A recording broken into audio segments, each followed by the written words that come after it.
Good morning. Well, you might be wondering why I'm a bit off kilter. We didn't have a webcam.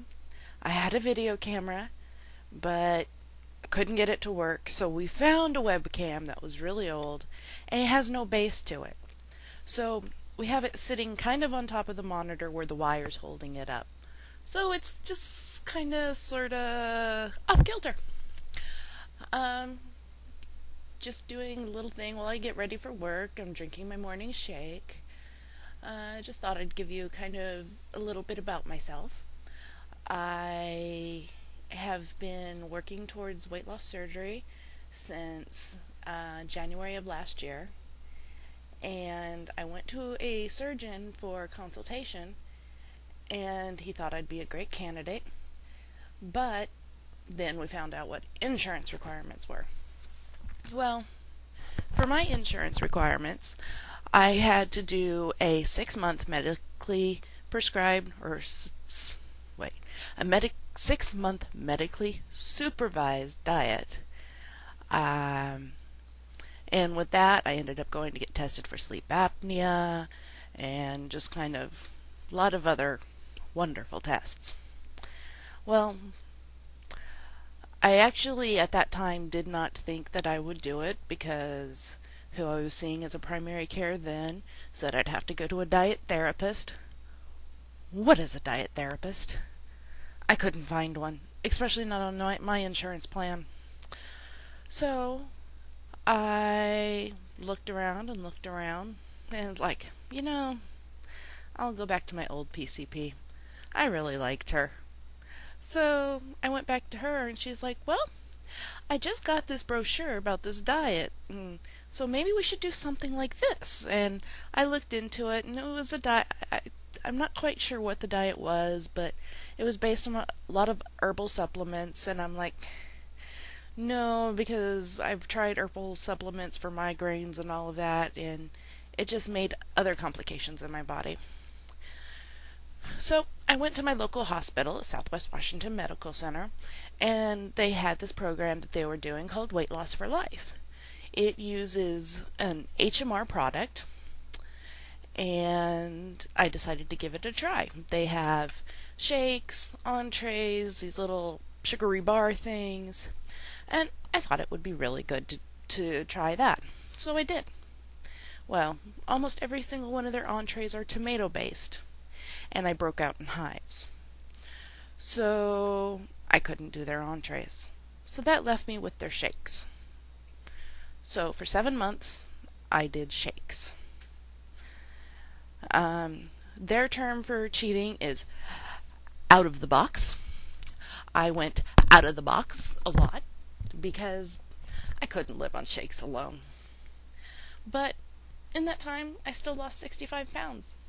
I started out at 309. I ended up at 240 something. And then I went back and saw a different surgeon here in Vancouver, Dr. Daly.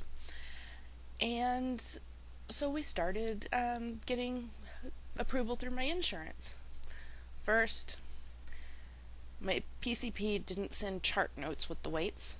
Always make sure if you're going through that, make them send chart notes, because she just wrote her letter saying what a good candidate I would be, describing what my weights were throughout the different years I had to do for 5 years. And they didn't accept that, so I got denied. So then it went through the plan sponsor, which was Liberty Mutual, my company, and they were going to take forever. So here it is, March. This started in January, and I got approval last week. So my surgery date is April 19th, and I'm going, what am I going to do? What am I going to do? What am I going to do? So I've been doing a lot of looking up, and not that I didn't do a ton of research before I even decided to do this. I've been looking at it for 5 years now. But it's just a different feeling because now I know it's possible. And so I'm like really excited about it. But then I'm like, oh my gosh, this is going to change me. And I've been doing the one thing that you really shouldn't. and that's going out for your last meal. Unfortunately, my last meal has gone for like 3 weeks now because I knew I'd get it eventually. So, after stopping my liquid diet, I gained back, I'd say probably about 25 pounds now. And that's not good. It's not healthy. My back hurts, my body hurts, I'm tired. I got out of the habit of exercising all the time, and I really miss the exercising. And that's really funny to say. So, today is the first day back in the box. So, I am starting out with my shake, and I'm doing all liquids until surgery time, which is what they wanted me to do anyways. And so, hopefully, I will be feeling better. I will be exercising more again, and doing my video updating so I feel better about myself, and also this way my mom can see me. I haven't been able to see her in over a year now, I believe. 2 years maybe? And I miss my mom, and I just thought this would be nice for her to be able to see this too. She reads my live journal, which I don't update, and I just thought this would be a good way. So, bye for now, and hope to see you later. Bye-bye.